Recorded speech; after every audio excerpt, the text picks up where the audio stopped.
하나님이 저와 여러분을 사랑하십니다. 날마다 좋은 일이 있습니다.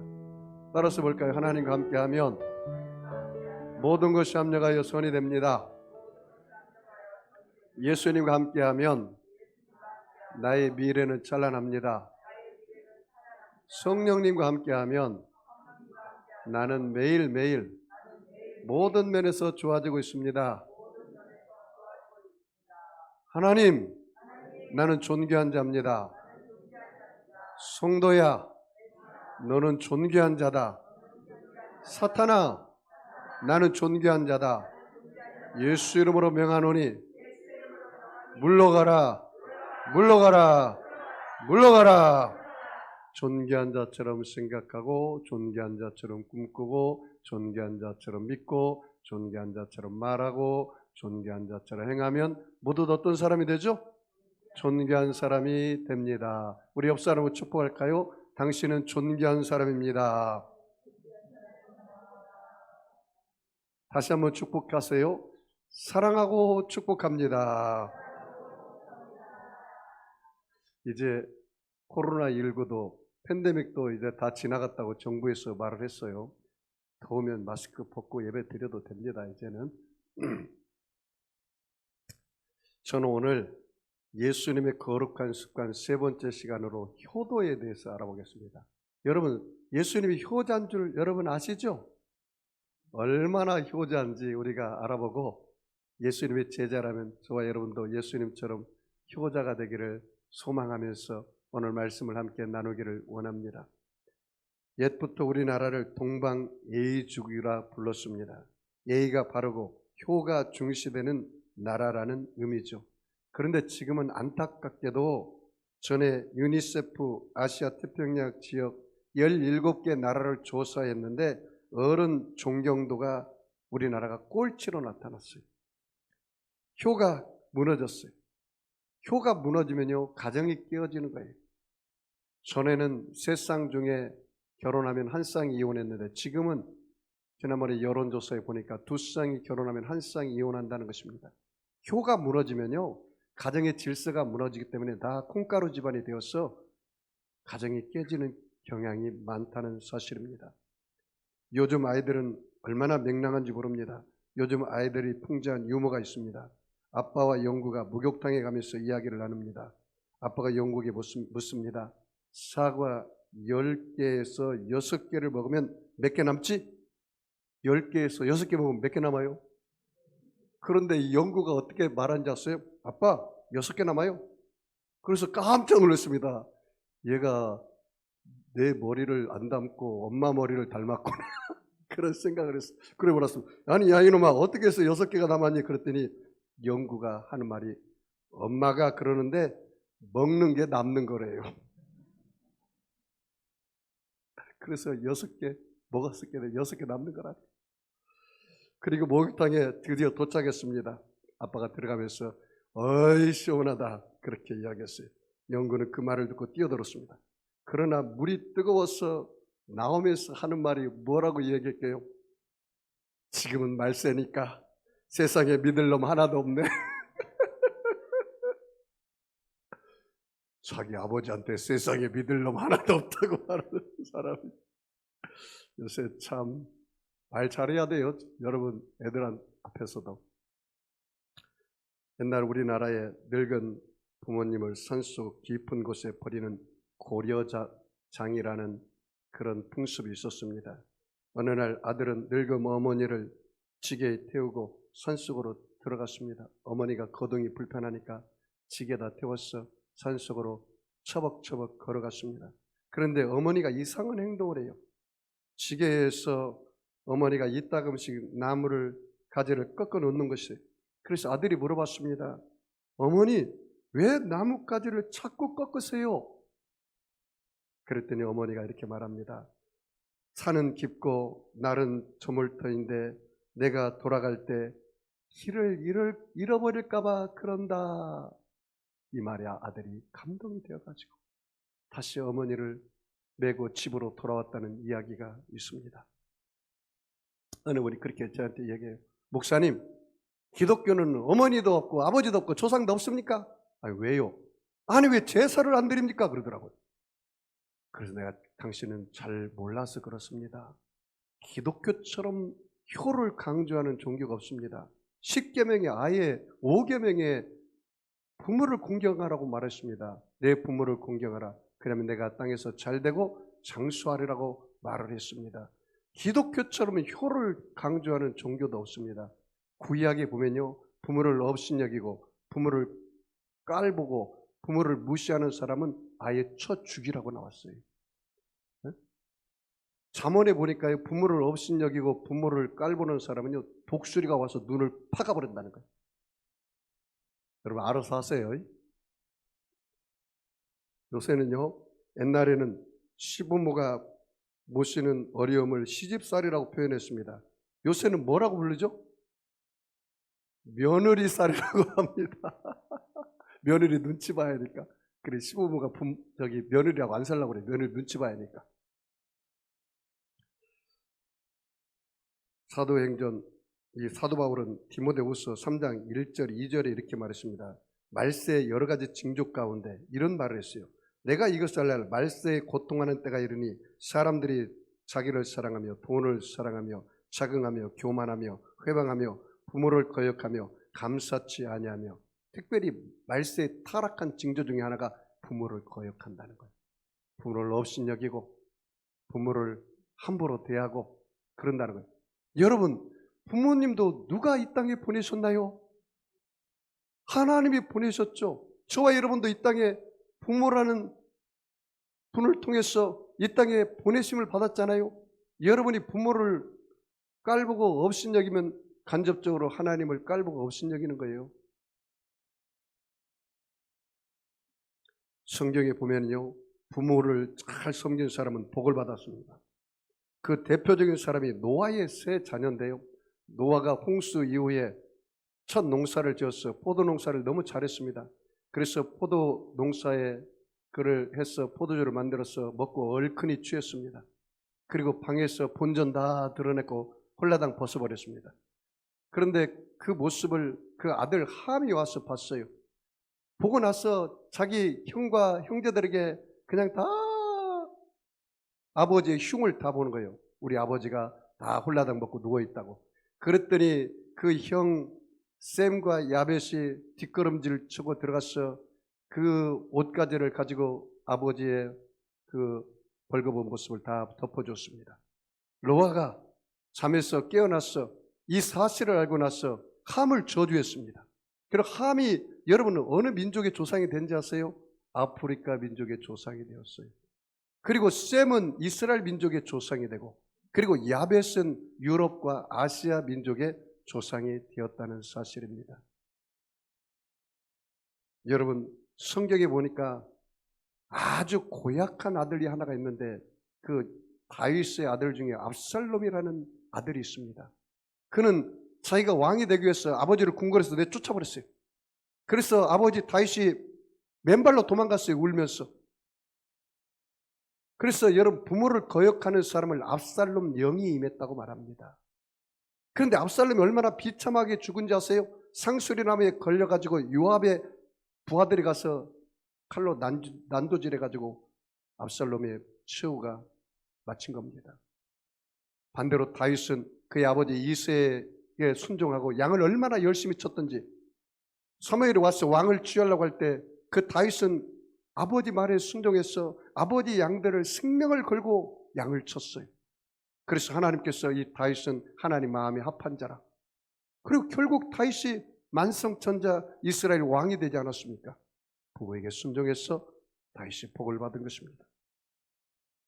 여러분, 요셉도 말할 것도 없습니다. 요셉은 국무총리가 되어서 그 가나안 땅에 흉년이 들어서 굶어 죽어가고 있는 형제들과 아버지를 모시고 아버지를 극진히 대접버렸어요. 그 야곱을. 그랬더니 야곱이 나중에 그 요셉한테 큰 은혜를 입었어요, 아들한테. 그래서 나중에 죽을 때 축복하는데, 다른 아들은 다 한 지파 쓱 줬는데 그 요셉에게는 요셉한테만 복을 주는 게 아니라 그 아들 므낫셋과 에브라임에게 두 지파를 축복하는 거예요. 어금 맡겼어. 요셉이 부모를 잘 섬겼더니 두 지파를 얻는 그 자손이 복을 받았다는 사실입니다. 여러분, 성경에 보니까 이방 여자로서 룻이라는 여자가 나옵니다. 그래서 그 어머니가 남편이 죽었습니다. 그리고 자기도 남편이 죽었습니다. 이제 의지할 데 없는 어머니를 따라간다는 것은 말이 아닙니다. 그래서 어머니 나오미가 너도 너희 고향으로 돌아가라. 너희 남편도 죽었고. 그런데 롯이 이렇게 고백합니다. 그 말을 듣고 어머니 하나님이 나의 하나님이고 어머니가 가는 곳에 나도 가겠습니다. 극진히 어머니를 보필해요. 그래서 결국 그 롯이 나중에 보아스라는 남편을 만나서 이스라엘 족보에 올라가는 복을 받고 그리고 다윗의 증조모가 되고 그리고 메시아의 족보에 올라가는 이방 여인으로서 그는 복을 받은 것입니다. 그렇다면 여러분, 예수님이 얼마나 효자인지 좀 알아보기를 원합니다. 예수님은 어릴 때부터 철저하게 어머니 마리아한테 순종했다는 사실입니다. 부모에게 순종했다는 사실입니다. 그의 아버지는 목수로서 30년 동안 아버지 밑에서 목수일을 거들었습니다. 그리고 어머니에게 철저히 순종했습니다. 성경은 그렇게 말합니다. 누가복음 2장 51절에 예수께서 함께 내려가사 나사렛에 이르러 순종하여 받드시더라. 따라서 볼까요? 순종하여 받드시더라. 누구에게 순종했어요? 부모에게 철저하게 순종하는 예수님을 볼 수가 있습니다. 예수님은 어릴 때부터요, 성령이 충만하고 지혜가 충만하고 키가 자라듯 지혜와 지식과 총명이 자랐다고 말하고 있어요. 그리고 부모에게 철저하게 순종한 사람이 바로 예수님이 있었습니다.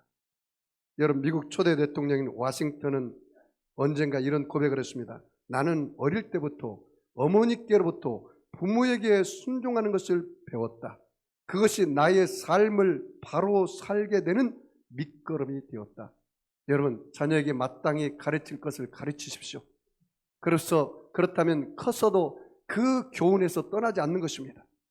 자녀들은 말씀과 교훈과 훈계로 양육해야지 그냥 내버려 방임하면 안 되는 것입니다. 말씀으로 철저히 가르쳐야 합니다. 여러분, 예수님은 육신의 부모에게 효자일 뿐만 아니라 영의 부모인 성부 하나님께도 효자였습니다. 요한복음 5장 19절 말씀 보니까 예수께서 저에게 이르시되 내가 진실로 진실로 너희에게 이르노니 아들이 아버지 하시는 일을 보지 않고는 아무것도 스스로 할 수 없나니 아버지께서 행하시는 그것을 아들도 그와 같이 행하느니라. 여기 보십시오. 예수님은 철저하게 하나님 아버지가 시키는 일만 했다는 거예요. 그렇게 철저하게 순종했다는 사실입니다. 효자이신 예수님은 하나님 아버지의 말씀에 철저히 순종했습니다. 요한복음 5장 30절 말씀 보니까 내가 아무것도 스스로 할 수 없노라. 듣는 대로 심판하노니 나는 나의 원대로 하지 않고 나를 보내신 이의 원대로 하려는 고로 이 심판은 의로우니라. 따라서 볼까요? 나를 보내신 이의 원대로 하려는 고로 나를 보내신 이의 원대로 내가 행하겠다. 그렇게 말한 겁니다. 그러므로 여러분, 예수님은 성부 하나님께도 효자라는 사실을 알아야 돼요. 그 극치가 어디에서 나타나는지 아세요? 십자가를 칠 때. 십자가 사건은 그 당시에 최악의 범죄자들에게 행하는 것이 십자가 사건입니다. 왜냐하면 이 십자가에 올라가면요, 물과 피를 다 쏟게 해서 명태 말르듯이 말라 죽이는 게 십자가 사건이었습니다. 예수님께서 공생애를 끝나고 인류의 모든 죄를 짊어지고 십자가에서 금요일날 9시에 올라가서 오후 3시까지 예수님께서 달리셨는데 물과 피를 다 쏟아버렸어요. 그 십자가 고난을 지는 것을 생각하니까 예수님께서 너무 고통스러워서 이렇게 기도했습니다. 아버지요, 할 수만 있거든 이 잔을 내게서 옮겨주십시오. 계속 기도가 깊어지니까 예수님의 기도가 이제는 어떻게 했습니까? 아버지요, 나의 원대로 마옵시고 아버지의 원대로 되기를 원하나이다. 그렇게 3번 기도했다는 거예요. 결국 예수님은 십자가 지는 것을 어떻게 해요? 순종했다는 사실입니다. 끝까지 예수님께서 순종해서 십자가를 지시고 나가셨다는 겁니다. 여러분, 예수님께서 십자가에서 지심으로 말미암아 우리 온 인류에게 유산을 남겨줬습니다. 갈라디아서 3장 29절 말씀에 너희가 그리스도께 속한 자면 곧 아브라함의 자손이요 약속대로 유업을 이을 자니라. 여러분 예수님 믿으시면 아멘 하겠습니다. 영접하는 자 그 이름을 믿는 자들에게는 하나님의 자녀가 되는 뭘 줬어요? 권세를 주었다. 그렇게 말합니다. 갈라디아서 4장 7절에 내가 이후로는 종이 아니요 아들이니 아들이면 하나님으로 말미암아 유업을 이을 자니라. 그렇게 말했습니다. 따라서 볼까요? 나는 하나님의 아들로 천국의 유업을 받았습니다. 야고보서 2장 5절 말씀에 내 사랑하는 형제들아 들을지어다. 하나님이 세상에 대하여는 가난한 자를 택하사 믿음에 부유하게 하시고 또 자기를 사랑하는 자들에게 약속하신 나라를 유업으로 받게 하셨느니라. 여러분 예수 믿으면 입에다 풀칠만 하며 사는 인생이 아닙니다.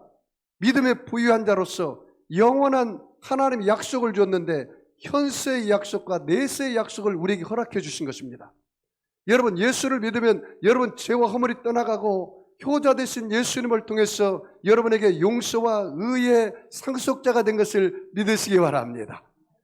요한일서 1장 7절 말씀에 예수의 피가 우리의 죄를 우리 모든 죄를 깨끗게 하실 것이고 요한일서 1장 7절 9절 말씀에 만일 우리가 우리 죄를 자백하면 저는 미쁘시고 의로우사 우리 죄를 사하시며 우리를 모든 불에서 깨끗하게 하실 것이요 라고 말했습니다. 로마서 5장 9절에 이제 우리가 그의 피를 인하여 의롭다 하심을 얻었은즉 더욱 그로 말미암아 진노하심에서 구원을 얻을 것이라 그렇게 말했습니다. 여러분 예수를 믿으면 예수님께서 십자가에 죽으시고 내가 가면 보혜사 성령을 너에게 보내주신다 했습니다. 여러분은 이제는 혼자가 아닙니다. 성령이 여러분 안에 와 있어서 성령님과 함께 사는 유업을 얻은 것입니다. 여러분 오늘 마음의 병이 있습니까? 육체의 병이 있습니까? 환경의 병이 있습니까? 예수님께서 뭐라 했습니까? 우리에게 치료의 유업을 주었다고 말합니다. 예수님께서 베드로전서 2장 24절 25절 말씀에 친히 나무에 달려 그 몸으로 우리의 죄를 담당하셨으니 이는 우리로 죄에 대하여 죽고 의에 대하여 살게 하심이라. 저가 채찍에 맞음으로 너희가 나음을 얻었느니라. 깨끗하게 치료받는 유업을 주신 것입니다. 우리가 전에는 양과 같아서 기릇 행하여 각기 제 길로 갔지만 여호와 하나님께서는 우리 무리의 죄악을 목자 되신 예수님께 담당시키셨다 했습니다. 그가 찔림 우리 허물 인하며 그가 상함으로 우리 죄악을 인함이라. 그가 징계를 받음으로 우리가 평안을 누리고 그가 채찍에 맞음으로 우리가 어떻게 해요? 나음을 얻었습니다.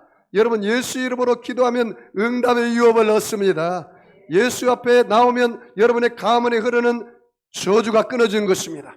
여러분의 가문에 흐르는 암의 저주가 끊어지는 것입니다. 가난의 저주가 끊어지는 것입니다. 여러분 예수를 믿으면 아브라함의 복을 받는 유업을 얻은 자가 되었어요. 갈라디아서 3장 13절 이하의 말씀에 그리스도께서 우리를 위하여 저주를 받은 바 되사 율법의 저주에서 우리를 속량하셨으니 기록된 바 나무에 달린 자마다 저주 아래 있는 자라 했습니다. 이는 그리스도 예수 안에서 아브라함의 복이 이방인에게 미치게 하고 또 우리로 하여금 믿음으로 말미암아 성령의 약속을 받게 하려 하심이니라. 할렐루야. 여러분 유업을 얻은 사람입니다.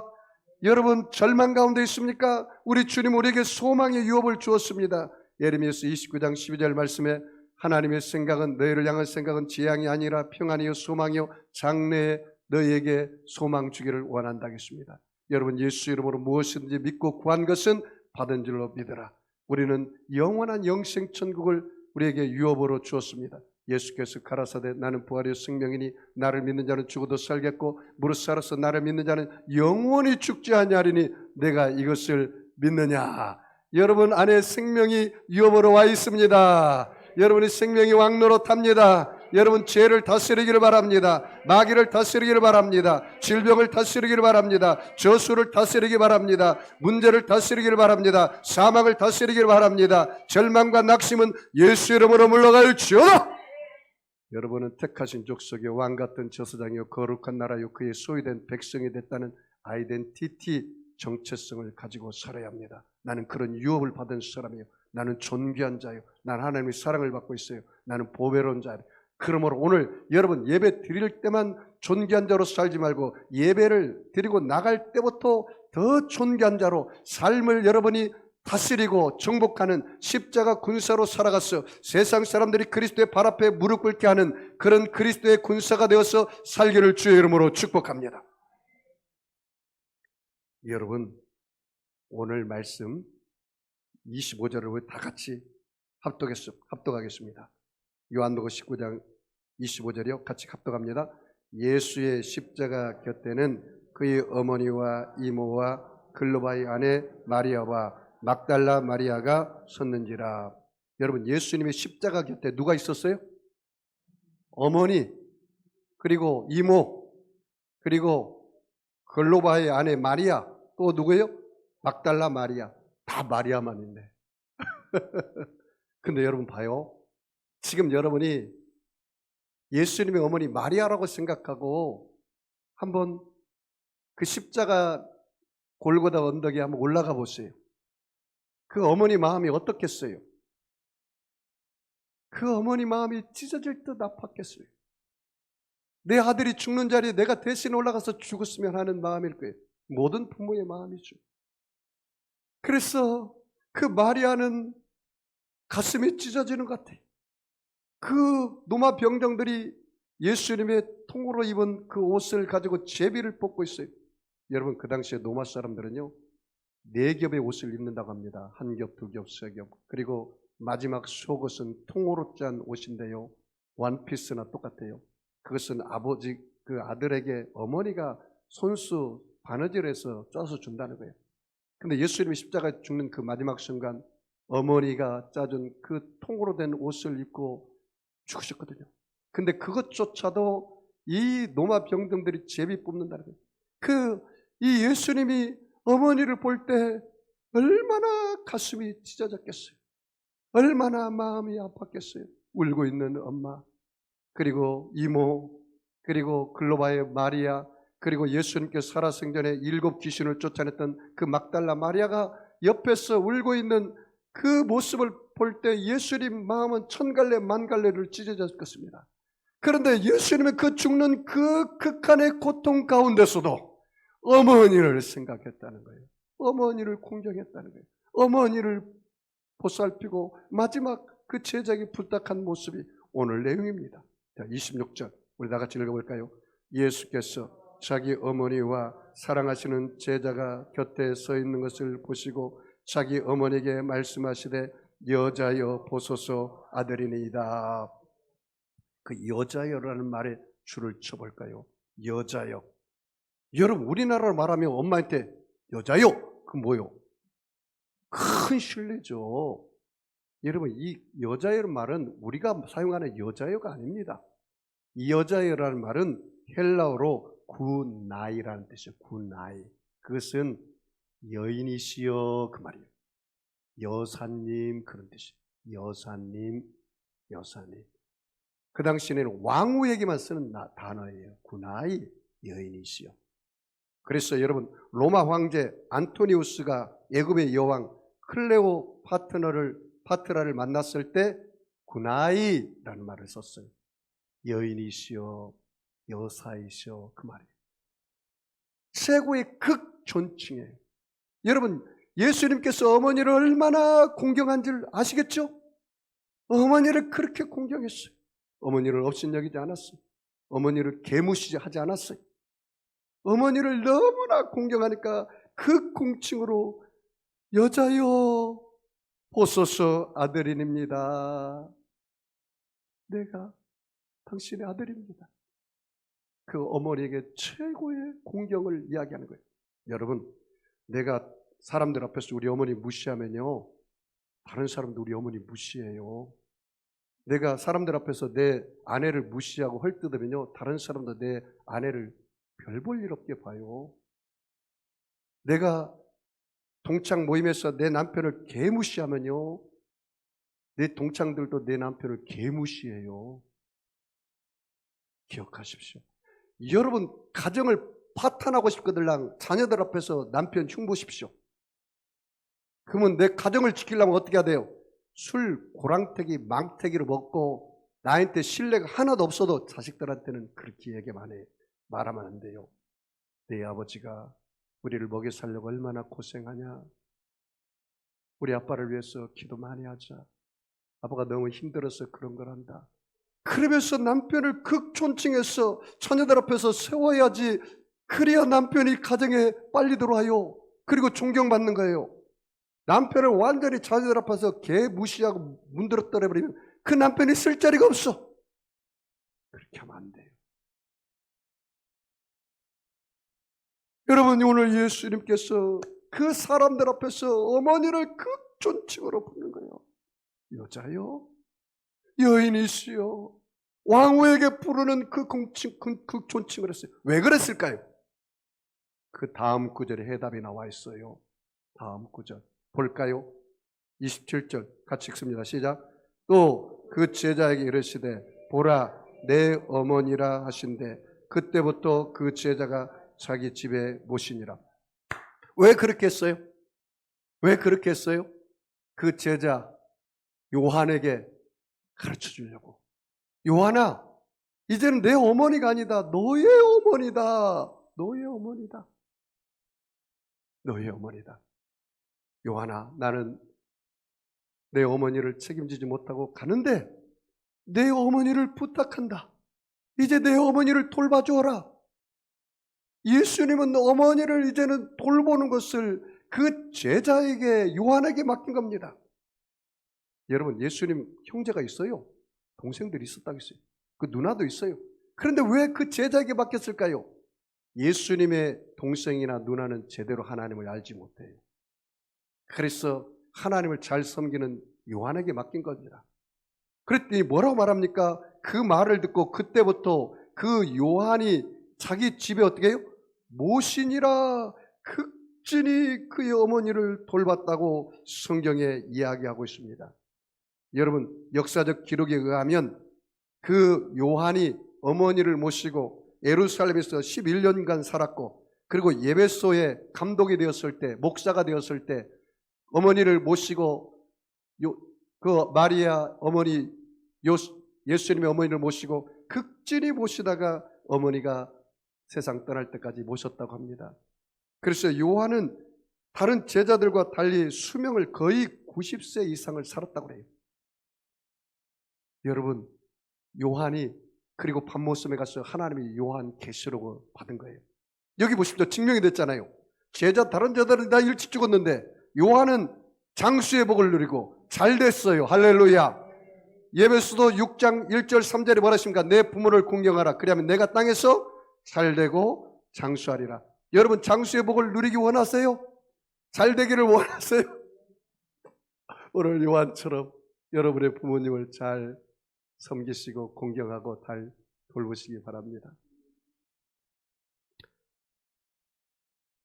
디모데전서 5장 8절 말씀.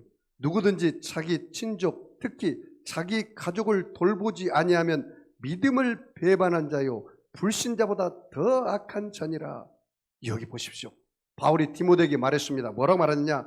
자기 가족을 돌보지 아니하면 믿음을 배반한 자다. 불신자보다 더 악한 자다. 여러분, 이단들은 뭐라고 하는지, 사이비들은 남편 버리고 와,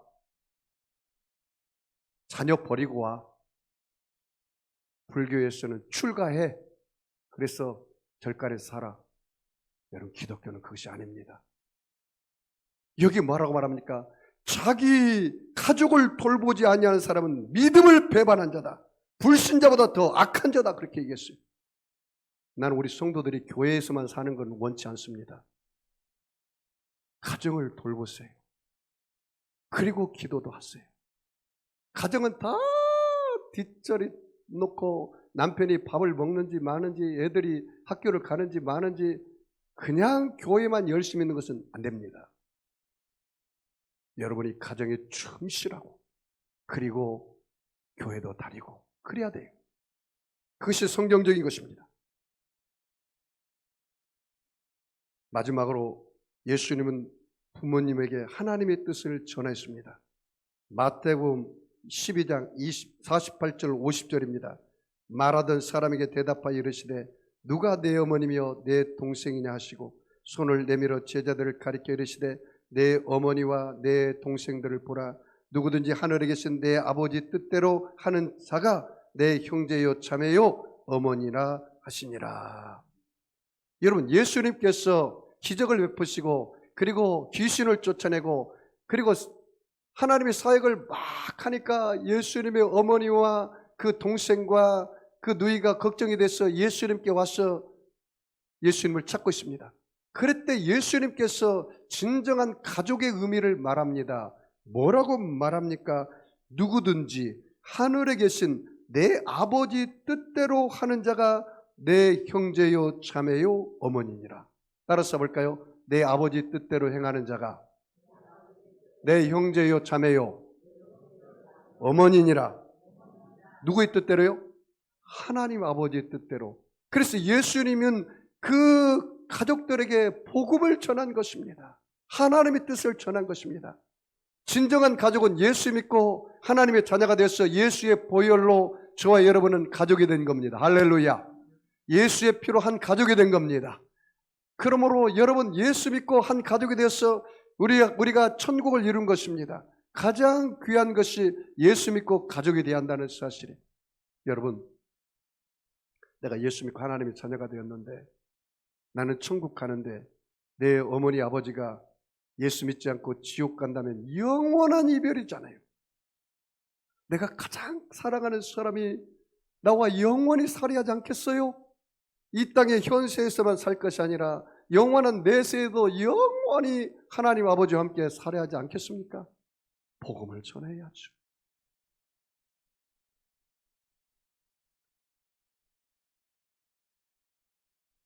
저는 이 간증만 하고 오늘 말씀을 마무리할까 합니다.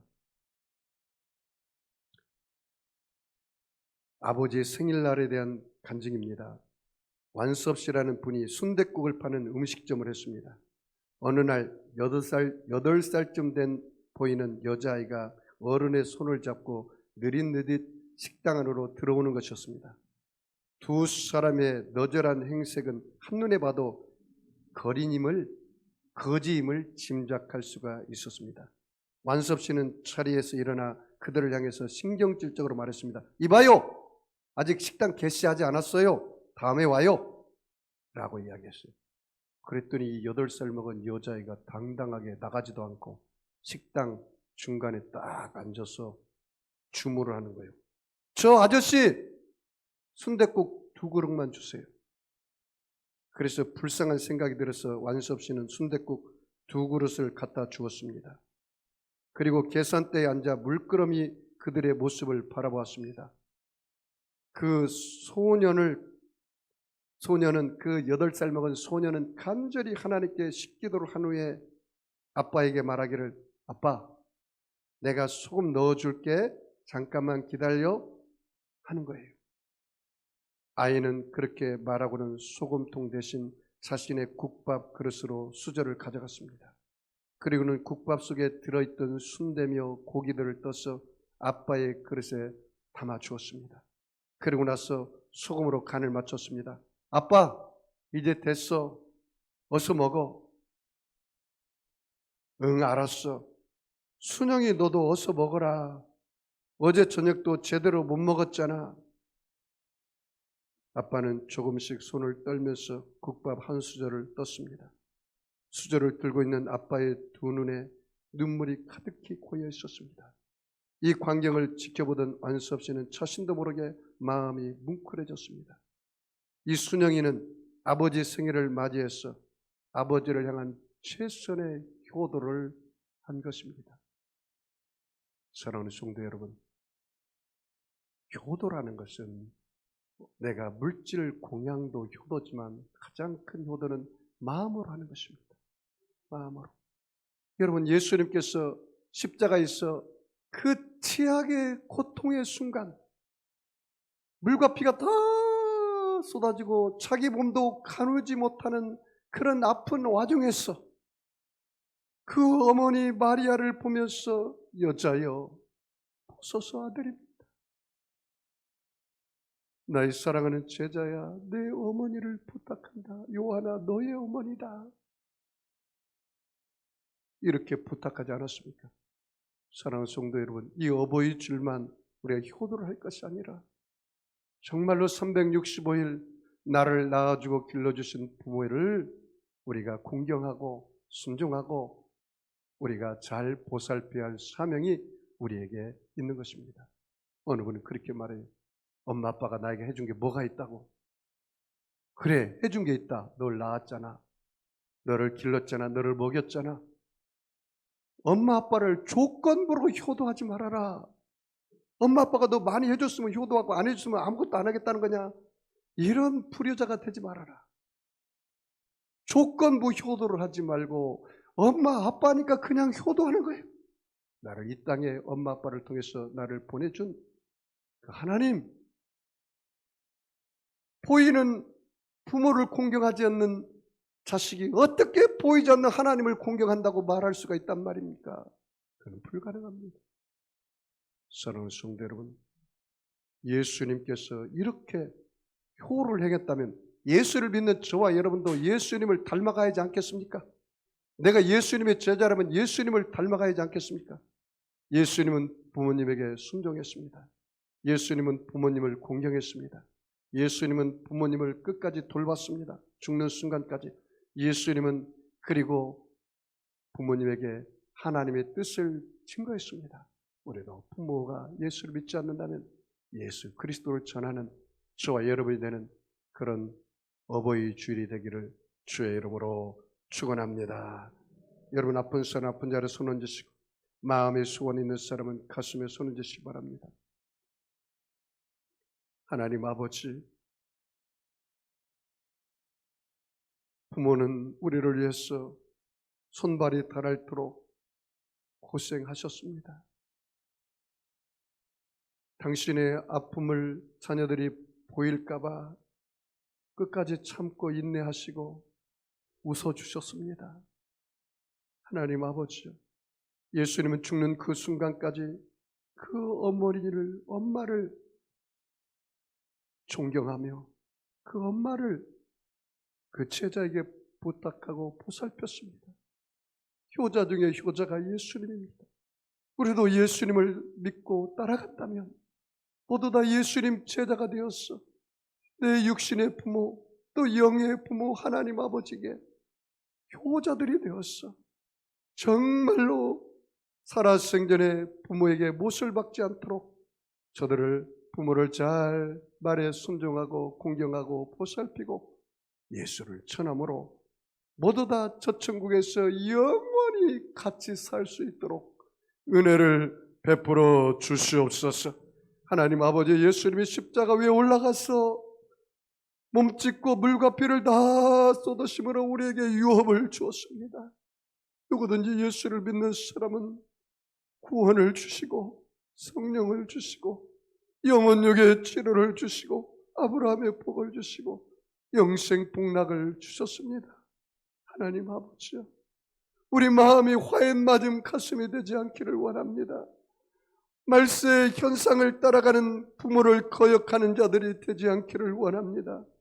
육신의 부모에게 효도할 뿐만 아니라 영의 부모인 하나님도 잘 섬기고 순종하고 공경함으로 영의 부모님에게도 효자가 되어서 남은 생에 살아갈 수 있도록 은혜를 베풀어 주시옵소서. 내 부모를 공경하라. 그러면 내가 땅에서 잘되고 장수한다겠습니다. 꼭 이 복을 받기 위해서 그러는 것이 아니라 하나님 아버지, 하나님이 부모를 통해서 나를 이 땅에 보내셨기 때문에 부모가 없이 어찌 우리가 이 땅에 올 수가 있었겠습니까? 하나님 아버지여, 부모를 공경함으로 보이지 않는 하나님을 공경하는 것을 배우게 하여 주시옵소서. 내가 낯설은 예수를 명하노니 악하고 더러운 병마야 각 사람 몸에서 묶음을 받고 떠나갈지어다. 불신의 영은 가정에서 떠나갈지어다.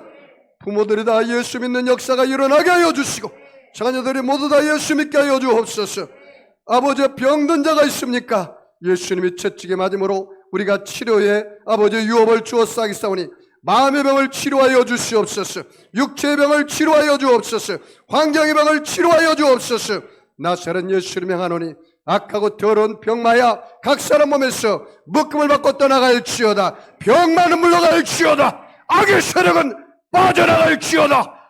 하나님 아버지여, 부활의 새 생명으로 채워주시고 약한 자 강화해지게 하시고 미래는 자 지혜를 얻게 하시고 부족한 자 만족함을 얻게 하시고 불가능은 가능케 하여서 어떤 문제도 해결해 주시고 응답하여 주시옵소서. 축복하며 감사하며 예수님의 이름으로 기도하옵나이다. 아멘.